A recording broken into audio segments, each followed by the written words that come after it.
What's going on, everybody? It is that time again. The Sooners Illustrated Podcast, episode 129 29. on this Monday, November 18th, 2024. Josh Callaway, James D. Jackson, Tom Green with you. Normally post-game reaction Monday coming off the bye week. So hopefully everyone's refreshed, recharged, ready for the little home stretch here. 2 games to finish up. We'll do a little temperature check with the team with 2 games to go. Of course, we're going to look ahead to Saturday night. Alabama comes to Norman, final home game of the year.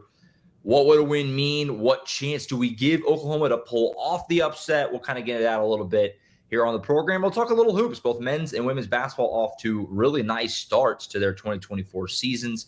So we've had lots of basketball coverage both on the site and the YouTube channel so far, but we haven't really talked about the games yet on the pod. So we'll do a little kind of feel of how things have gone the first 2 games for both Jenny Bronchek and Porter Moser's squad. But gentlemen, let's just kind of start with let me get a little feeler from you guys after the bye week. So the Missouri game was awful. We talked about that last Monday. That was a funeral of an episode. We went 52 minutes, could have went longer of just kind of, it was, like I said, it was a funeral. I mean, we talked about the death of this season and just kind of all the things wrong.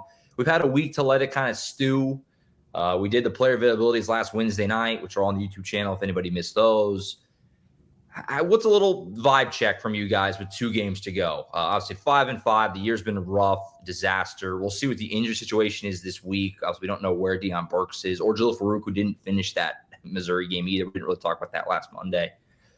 Where are you guys kind of at? 2 weeks to go. Oklahoma, maybe you get some guys back. I don't know. Where are you guys kind of at right now with this season finally almost over? Yeah, I mean, as far as this weekend, it's going to be a monumental task because Alabama is playing very good right now. They've won 3 straight. Look like one of the better teams in, not just the SEC, but probably college football right now. They're vying for a playoff spot in year 1 under Kalen DeBoer.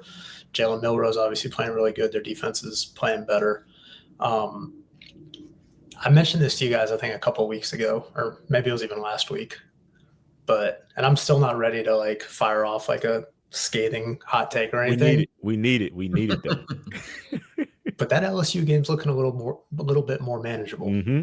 LSU has been struggling since that 6-1 start. 3 straight losses. Just lost to a Florida team that is maybe a little bit better than a lot of people thought they'd be this year, but still not a great team by any means. Curious to see what's going to happen in that season finale, because that could be the one that decides whether or not Oklahoma extends its bowl streak, makes it to the postseason, gets those valuable extra practices in, potentially with a new offensive coordinator in place. Just found out the kickoff time for that game is going to be under the lights. So that should be a fun one, at least from an atmosphere perspective. Mm-hmm. But yeah, I mean, look, it's going to be hard for them this weekend, even coming off a week of rest. Alabama kind of got a week of rest. They played an FCS team. They had their late season FCS Invitational. It's kind of where I'm at. Like I said, last week it was kind of a funeral mass that we had here. It's still, vibes aren't great. We'll see how they respond coming out of the bye week. Yeah, I mean, throughout this season, I've kind of been more of an optimistic person in terms of what OU could do. If they brought back guys, if they played a little bit better, had a little scheme here and there. And I'm just not there anymore. Like I'm actually not. Like you asked a temperature check. I'm cold. If that's the literal way to answer this question. Freezing. Yeah. It's just not there. I don't think it's the season for OU because I try to be more optimistic because OU usually shows up throughout my lifetime in like these areas where you really should doubt them, and they just find a way to at least make it a really, really good, interesting game. And I think I'm not really there anymore right now. So we just gotta get through this week, I think, is what you should be looking forward to. And like Tom said, look towards that LSU game, which is probably a lot more winnable than this Alabama game, even though it's at home, which, is supposed to be, at least 50-50 when you're at home. But it's just Alabama has a lot of weapons and a lot of things that Oklahoma usually struggles with, like a mobile quarterback and, an all-star, NFL caliber wide receiver on the outside. Like those things usually hurt OU, even, with their winning pedigree over the last, 28 years or 29 years, however old I am, whatever it is. And it's just, that's the situation that they're dealing with right now. And I mean, we can kind of guess who's going to be the starting quarterback based on the intel that we just got before this podcast. But that all is a question as well. So I'm cold. I'm cold, Josh. It's cold outside. I'm cold over here too. Yeah, no, I agree. Obviously, the Monday pod after the Missouri game, it was still fresh, and I just rewatched the game on Monday morning like I always do, and so it's just like I'm still amazed that how that game transpired. That's never going to change. I think now you're kind of looking at this season, and last Wednesday, Colin and I talked about it on the Thursday pod. The board regents meeting last week where Joe Castiglione and Joe Harris stood by Brent Venables. He's our coach, that sort of thing. I think now you're kind of looking at, can they just finish strong? And something that Oklahoma has not done this year. I know this is a low bar, but it's reality for a lot of college football teams. They have not quit. The team is still playing very hard. They still stand behind their coach. There are teams that quit. The team in Stillwater has quit. That happens. So the fact that they still have that going for them, that's something. Is that enough for fans to be like, oh, everything's fine? Obviously not. But it's something. So we'll see what kind of showing they can put out in these last couple of games. Maybe you spring a big, massive upset this week. We're going to talk about that in a minute. But this past weekend, Florida, which Tom referenced, they beat LSU. And I couldn't help but kind of, and not that LSU and Alabama are on the same level this year because they're not. But, Florida, kind of the same situation, right? I mean, Billy Napier's seat was hot. They stood behind their guy, and they had a big home game, and they won. And now, even though they're 5-5, the vibe is very different for them, going down this home stretch and into next season. Can Oklahoma try to recreate something like that in these last 2 weeks? I think even if you win one of them, the season's still awful. Don't get me wrong. But you can try to maybe recoup a little bit of vibes before, the offseason and next year. So we'll see what happens. It's actually these last 2 weeks. It's actually kind of funny. Like I know a bunch of OU fans in my family who, graduated from that university and were just like this bye week. Usually, like you're watching this one, it's like, okay, where is OU going to sit? Where are they going to, playoff, bowl games, things like that. And they just I couldn't even turn the TV on to watch college football over the weekend. It's like it changes the entire way that you watch, the sport when you're dealing with a season like this. So I wanted to point that out too because it's a different time right now. Like it's the vibes, as you say, are just not there, and I think that's kind of like the epitome of what the fans are dealing with as well. Sure, yeah, 100%. Josh, yeah, you mentioned the Florida thing. They come out, they give their coach a vote of support, vote of confidence, and they come out and they upset LSU like they did. The vibes are a little bit different there because Florida's actually, I know they entered the season with the toughest schedule in the country. Yeah. And they've actually managed to scrounge together a few SEC wins now. I think the vibes are lower here because, Oklahoma hasn't won an SEC game since that improbable comeback against Auburn. Sure. They lost 4 straight in SEC play. Their only win since September 28th is against an FCS team. And then obviously the way they lost at Missouri was just, devastating. And I think, again, going to the Florida thing, it's like you look at what they have left. I think they have, is it Texas A&M this week? Or no, they have Ole Miss this week, I think. Ole Miss, yeah. Ole Miss at home and then Florida State. Ole Miss and then Florida State, because at least you see that Florida State game on the horizon. It's one, that's a rivalry game, so you're going to get your blood pumping for that. But 2, that should be Florida's 6th win. Let's be honest. Florida State's terrible. That team is probably going bowling now after things looked pretty bleak for them early in the season. Whereas Oklahoma, it's okay, you have to play a playoff caliber Alabama team, and then LSU's struggled the last month, but Death Valley is still a very difficult place to play, especially at night. So it's harder to find a little bit of optimism, but we'll see how they respond after that vote of confidence for Brent Venables. Maybe it has a similar effect. Maybe they get some guys back. Maybe they can find a way to cobble together some semblance of hope in these last 2 weeks going into the offseason. I mean, would that be like the equivalent of Oklahoma playing Oklahoma State the last week of this season? Is that the same thing? You would? Yeah, I guess it's Florida State. Yeah, especially now because they're not conference rivals. Florida State is always been, non-conference rivalry at the end of the season. So I don't know if Oklahoma has a 1-for-1 equivalent, but it's if they were to play Bedlam this season right now. Yeah, right.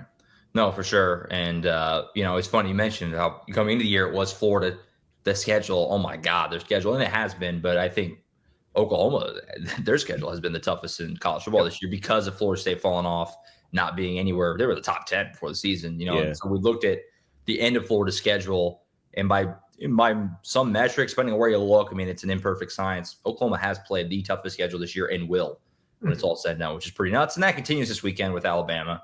So I just want to ask you guys now. So we'll have the game preview on Friday. We'll really break down the matchup and the keys to the game and all that stuff we usually do on Fridays. But just, what chance do you give Oklahoma here to actually do this? They're big underdogs at home.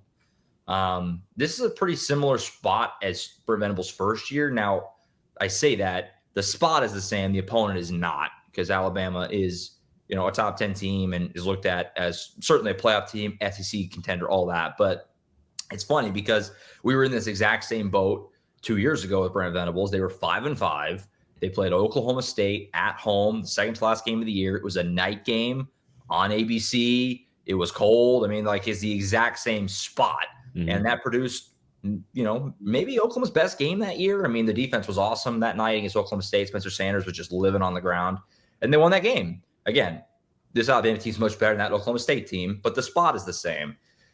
What chance do you give? You can throw a number on it, 1 to 10, if you want. However you want to quantify it for Oklahoma to actually do this weekend, because it would be, again, not a season-saving win, because the season is what it is. It's way below expectation, all that, but it would be, a big-time vibe boost in a major way going into next year. Obviously, you get the bowl eligibility, all that stuff, but this would be a little bit of a, I don't even know the right way to put it, kind of season salvaging in a way, if they found a way to do this weekend. So what chance do you give them to actually do it?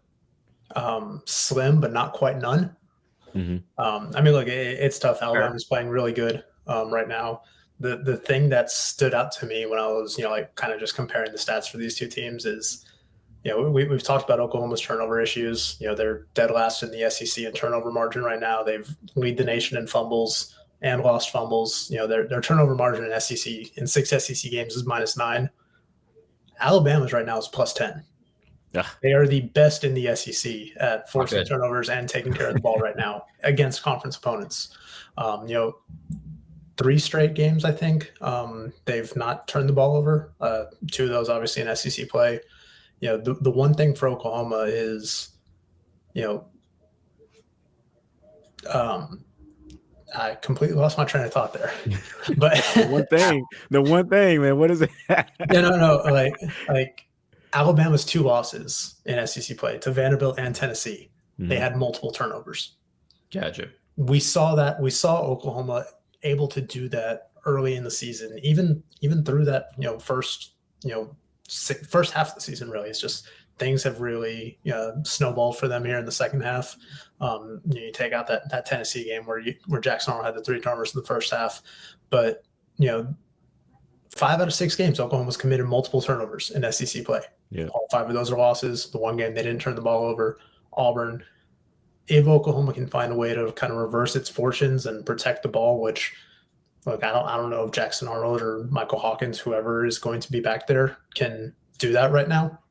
But I think if they can, it's Oklahoma's best path toward winning, because the offensive line has shown some improvement in recent weeks.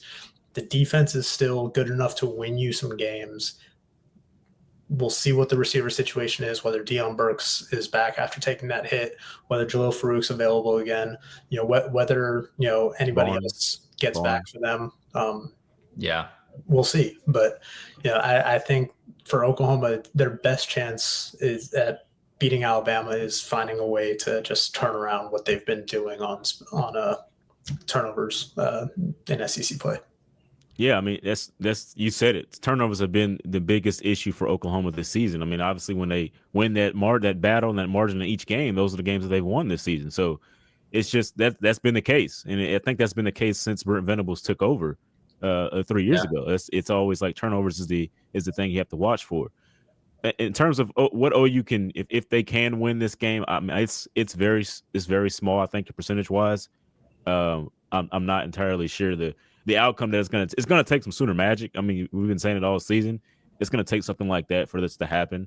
And if they did do that, I mean, you talk about vibes going high. I mean, you still beat Alabama. That's still, one of the better programs throughout college football, regardless of what their record says. Even though they've only lost 2 games, but regardless of what their record says, it's like that's Alabama. You win that game, you win it at home in front of some recruits that you can impress, in front of your fans. Danny Stutzman, Billy Bowman, all those guys get the last hurrah in their senior night, game and things like that.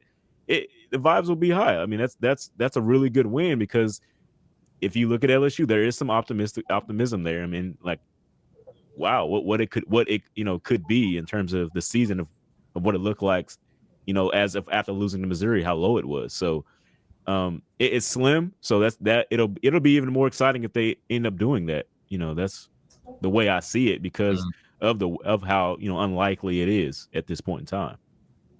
Yeah, you're banking on just vibes and a great home crowd under the lights, like James referenced, senior night for Stutzman and Billy Bowman, Ethan Downs, some of these other seniors, obviously, to just kind of lift them to a game that they play above their skis. You're looking for 2014 Sugar Bowl. That's what you're looking for, where Oklahoma team that was not as talented as Alabama played the game of the year and they beat Alabama. You're looking for that sort of night, basically, from all parties to get this thing done.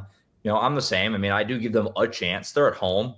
They still have a really fun defense that if they force a couple big turnovers, who knows? And they're going to have the home crowd. It's going to be paramount to get up to a good start. I'll say that. You probably need to score first.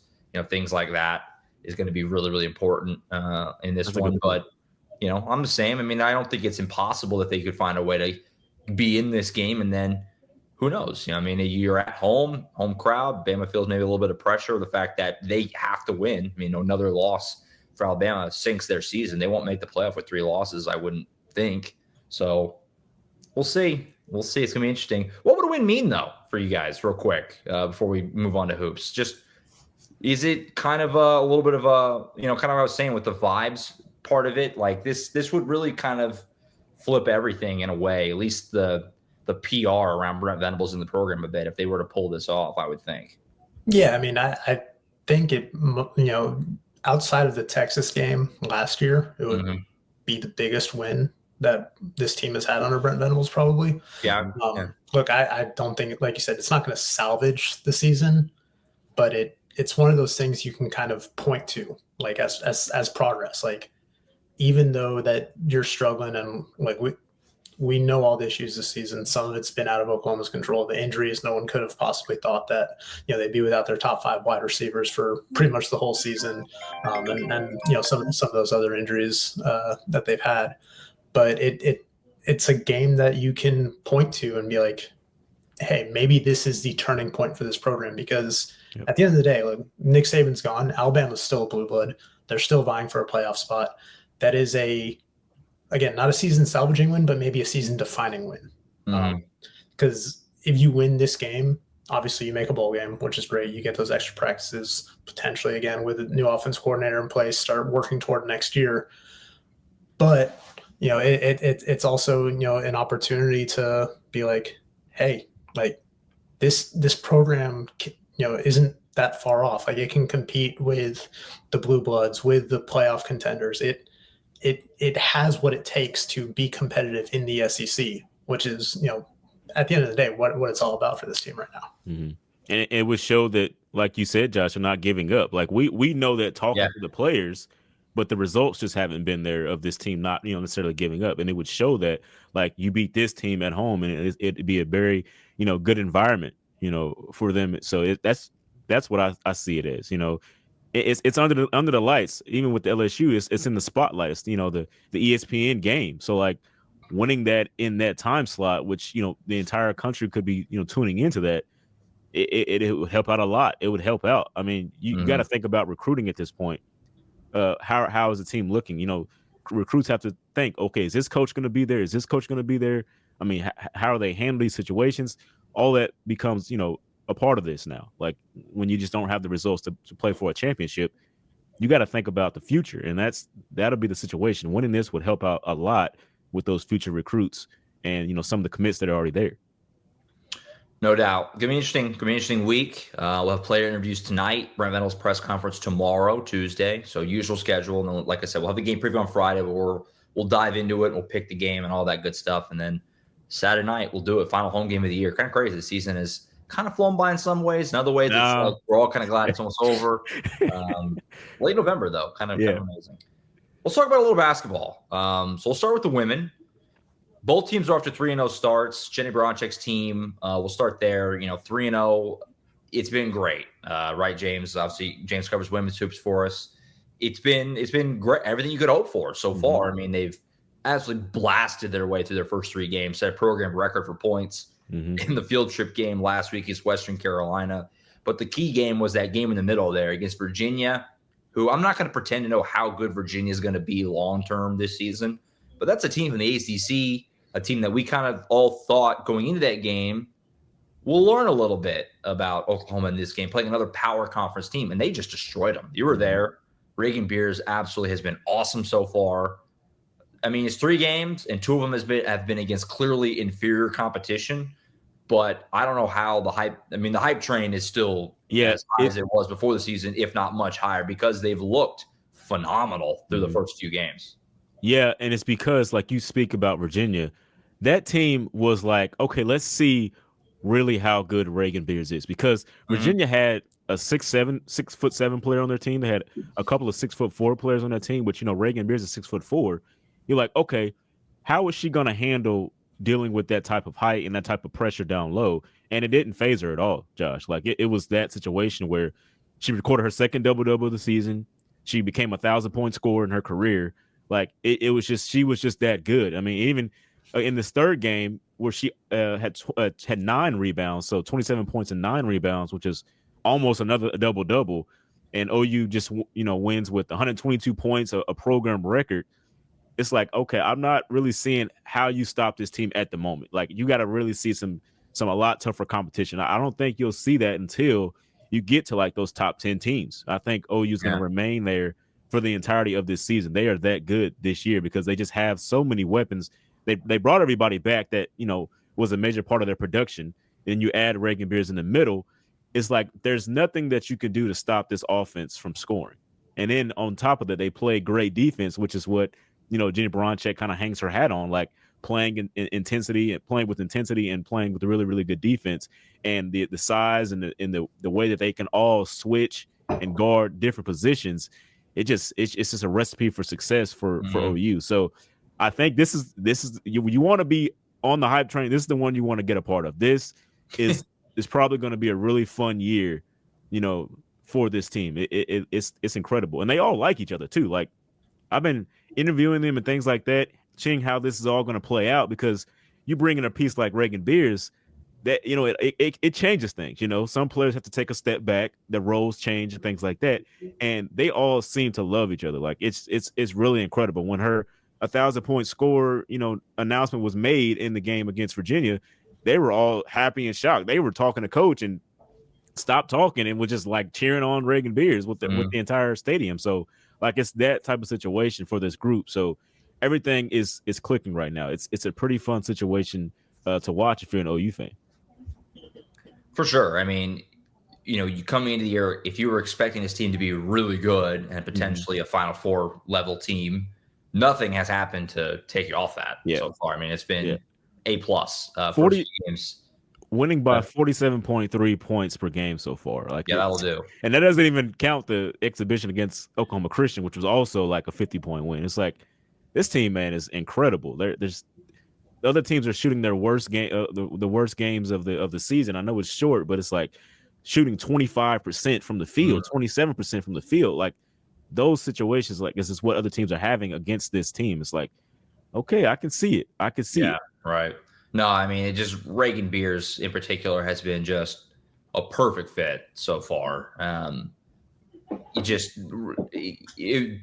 minutes into the opener, it was like this was exactly what they needed. Just a perfect piece, personality fit. It's in a really good spot. And it's 3 games, long way to go. Competition's gonna get much tougher. They go on the road a couple times this week. They got at Wichita State tomorrow, then at UNLV on Friday. So a couple of road games against quality programs. So we'll see how they continue to handle all that. But so far, excellent.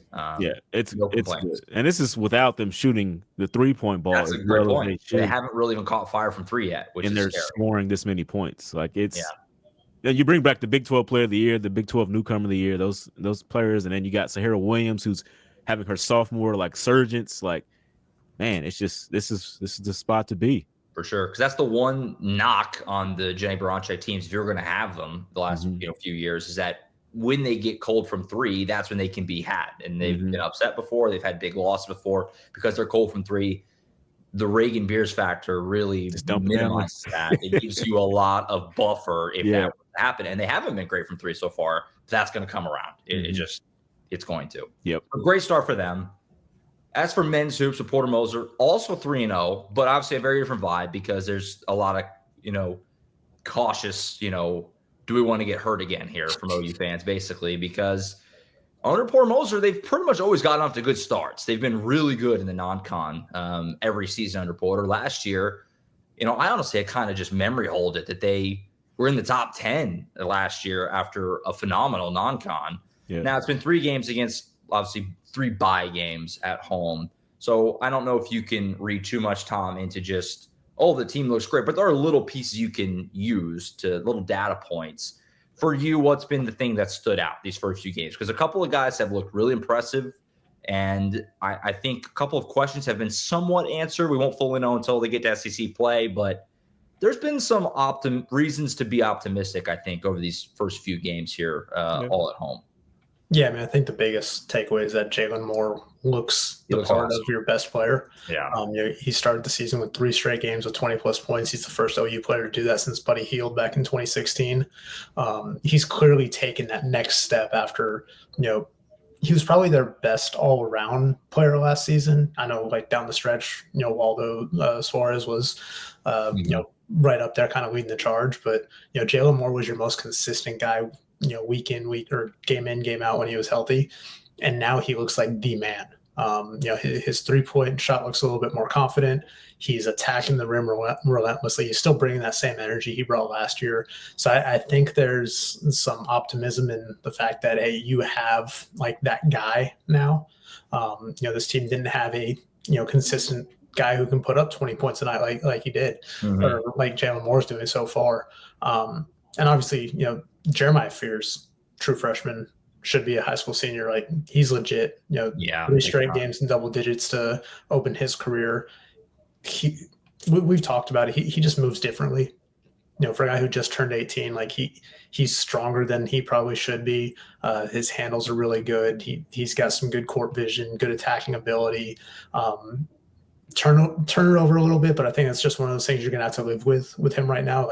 Let him get accustomed to the college game and feel things out because the talent is there. He is the most talented player on this team, while Jalen Moore is the best player on this team. The thing that's kind of encouraging, and again, they haven't really played anybody yet. Sure. All 3 teams that they've played have been in the 300s in KenPom. They're still 49th, which I believe is where they started the season in KenPom. But the thing that's a little bit of encouraging is that they're finding ways to win these games pretty comfortably, despite missing probably their 2 best shooters. Jadon Jones has not played yet this season. He's been dealing with a back injury. We'll see when he comes back, maybe another week or 2. It's always hard to tell with backs. Bryson Godin, rolled his ankle in the opener after he looked pretty good, and he's missed the last couple games. He's getting closer. He was a game time decision the other day. We'll see if he's ready to go Thursday against, was it East Texas A&M now? Because I know they just changed their name. They changed a week ago, yeah. Yeah. So we'll see. So they've had to kind of change their identity on these last couple games. So they came into the year wanting to shoot a lot of 3-pointers, and we saw that in the opener. The last couple games, they've had to kind of pull it back, not shoot as many, attack the rim a little bit more. Sam Godwin's still, a monster down there grabbing rebounds. They've gotten some good minutes off the bench from Mo Wagi. If he can stay out of foul trouble, I like what he can bring to that second unit as just an energy guy who can, put up 5 points, 6 rebounds, and a couple blocks in 15 minutes. Kind of what you want from a backup 5 who's not going to have a major role, but is a big body and gives you some length in SEC play. probably the most encouraging thing coming out of this last weekend is Kobe Elvis has finally entered the building. Is it? We caught it. We caught it. Yeah. He struggled a little bit in the opener, was a little bit better in the second game, but man, he caught fire against Stetson. Hit his first 8 shots. There's one miss in the first half, was a 3-pointer, like right before the buzzer. Finished with 24 points, I believe. Led them in scoring. Just like, okay, now you see why he was one of the better shooters in the country last season, and why, Porter Moser brought him in, because that first couple of games you're like, man, why is Kobe Elvis starting right now? Like, I still think that Jeremiah Fears is going to work his way into the starting lineup, and I think him and Duke Miles playing off each other can create a really interesting dynamic in the backcourt. But having Kobe Elvis kind of start to get comfortable and just have his veteran presence, he's a guy who's played in the NCAA tournament.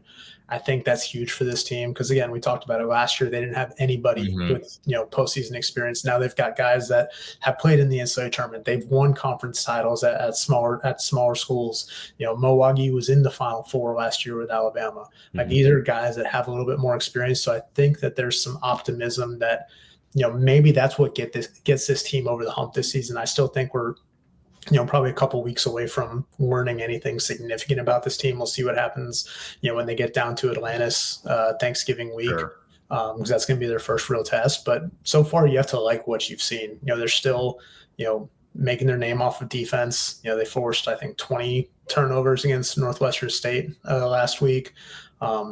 Forced a bunch and had like 30-something points off turnovers against Stetson, and that's really what kind of separated them in that game over the weekend. So like, this team still has a Porter Moser identity of we've heard it so many times, DCO, defense creates offense, but I think they have a little bit more offensive firepower than what they had last season. And they found ways to win too, like you said. I mean, weren't they down big in one game? Was it big, or was it? They were down a half to Northwestern State. Yeah. So I mean, and then pulled away in the second half. Yeah, being able to. They didn't lead until like halfway through the first half against Stetson on Saturday, but they had like a 20-something to 2 run to really separate it in the first half. After that, and they were never down big. They were down by like 2, 3, 4 points. Yeah, but like, once they wrestle control of the game away, it was lights out. Sure. Stetson got within 8 early in the first half, and then Oklahoma just pushed it to 24. Like, they showed that they're better than these teams that they've played, which is what you expect them to do. But it's also good that they've faced a little bit of adversity. I mean, like you want to blow out these teams that you're significantly better than, but it's good that a team with so many new pieces hasn't really flinched when met with some early adversity. Yeah, and that's my point. That's a really good thing to see early on in the season. Like, even with women's basketball, you haven't necessarily had the chance to see that yet because of just outmanning and outmatching these teams so well. So I mean, having to see that they can handle some adversity and get past it, it's going to help out later on in the season for sure. No doubt. No, I mean, I before the season, my biggest concern, we talked about it, I was, what's the backup big situation? I thought Mo Wagi has been great. Like Tom said, the fouls, got to reel that in a little bit. Porter Moser joked about he's stuffing the stat sheet in every stat, including fouls. So he's got to button that up. But I've really liked what he's done so far. In that no fouls against Stetson. Yeah. So, and the guard situation, I'm interested in how that's gonna work when they get these guys back, because, like you said, Jeremiah Fears has been awesome, and it feels a matter of when, not if, that he'll move into the starting 5. He's been great so far. Obviously, Kobe Elvis just had a huge game. We've seen Duke Miles. He was really a calming force in that first half against Northwestern State when it was going poorly. He was kind of the only guy doing stuff for a little while. He's had nice stretches. But you're going to get Jones back, and Bryson Goodine, who we saw just a little bit, he can clearly shoot it. And so it's like, okay, you got a lot of guards. How's that all going to play out? Who's going to play? There's only so many minutes in a game. So I'm interested in the rotations there and how Porter Moser kind of handles that when they are fully healthy, and how that all kind of shakes out. It's a good problem to have. They're deep. But that's interesting to me. So, but I liked it. I mean, you're 3 games in. Again, all bye games. We'll learn more here coming up. But there's been a little encouraging signs, like I said, with what Wagi has done. Jeremiah Fears looks to be legit. Hype is warranted, and Jalen Moore looks awesome. And Sam Galvin's gobbling up rebounds. So, I mean, so far everyone has kind of done what you would want them to do. really. So. And I think Glenn Taylor Jr. has kind of been a little bit of a surprise. Like I did not expect a whole lot from him, especially, being kind of that late addition from the portal, but they needed another body after, Jeff Nwanko, tore his Achilles in the summer. But he's provided some length on the wing there. Curious again, like when everybody is healthy, what that rotation looks like, because I think he can give you some minutes as like your backup 4 to Jalen Moore, but also provide some length on the wing if they need it. So you like to have those options, but when push comes to shove, when they start playing tougher competition, you're going to have to pare down that rotation because you're not going to play, 12, 11, 10 guys a game even. Right, exactly. And that'll come up soon. They got one more of these bye games with East Texas A&M, like we said on Thursday. That was Texas A&M Commerce. They changed their name literally 2 weeks ago. The season already started, I think. Threw me for a loop. That's on Thursday night at the LNC, and then they go down to Atlantis, the Bahamas, for what's a pretty good field down there in the Battle for Atlantis. They open with Providence next Wednesday. I think what's most likely Arizona probably on Thanksgiving if it goes chalk.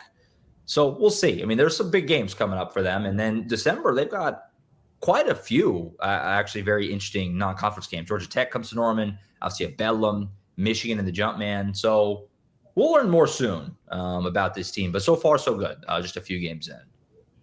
I think that's it. We'll be back on Thursday with Colin for the recruiting pod, hit some other stuff. Obviously, as we look ahead to the weekend, what's going to be a massive recruiting weekend. Last home game of the year. It's a big one. It's going to be a big visitor list. We'll get into all that with Colin on Thursday. The three of us will all be back on Friday for the game preview, where we will continue to completely set the scene for Saturday, Oklahoma and Alabama. And then, of course, Saturday we'll all be there at the stadium in Norman to recap it all and figure out, decide, react to whatever is going to happen in this next installment of this wacky season here in 2024. That's it for now. For James D. Jackson, Tom Green, I'm Josh Callaway. We'll see you guys next time right back here on the Sooners Illustrated podcast. See you.